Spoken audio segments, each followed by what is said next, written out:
नमस्कार मंडळी. तर आज आम्ही गेलो होतो असं मस्त असं डोंगरावर एक भैरी म्हणून देवाचं मंदिर आहे. त्या डोंगरावरच्या देवासाठी आम्ही गेलो होतो आणि मी लग्नाला 5 वर्ष झाले, पण मी पहिल्यांदाच इथे आले होते. एकदम भारी मंदिर आहे. थोडं लांब असल्यामुळे काय नेत नव्हते, पण आज योगायोगाने जाऊबाईंसोबत, बहिणींच्या मुलींसोबत जाण्याचा योग आला आणि मस्त असं दर्शन वगैरे घेतलं. व्ह्यू खूप छान होता आणि तुम्ही बघू शकता, वर आम्ही डोंगरावर होतो आणि खालचा संपूर्ण व्ह्यू दिसत होता. एकदम असं आमचं गाव आहे ना, ते एकदम निसर्गरम्य वातावरणात आहे. एकदम भारी वाटत होतं. सगळीजण मिळून आम्ही एकत्र गेलो होतो आणि हा व्ह्यू बघताना काही क्षणासाठी मी जगाला विसरूनच गेले होते. इतकं सुंदर वाटत होतं आणि आज खूप असं मनसोक्त फिरलो आम्ही आणि मज्जासुद्धा खूप केली. बघा, ही बाई पूर्ण संस्कारी बनून आलेली आहे.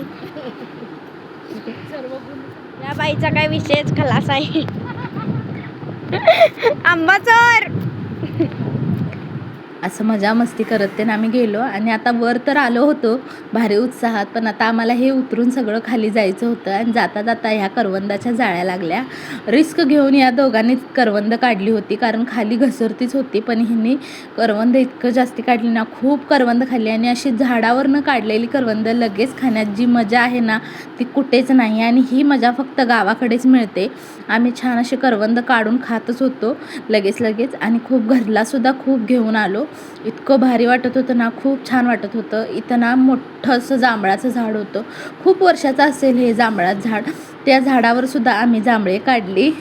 आंबेसुद्धा खूप काढली होती. ही बघा कशी आंबा खाते आहे. आणि त्याच्यानंतर मग दिरांनीसुद्धा काढून घेतली जांभळे. छान अशी जांभळे आम्ही गोळा करून घेतली सर्वांनी. आणि येताना हा वडा देखील लागला होता.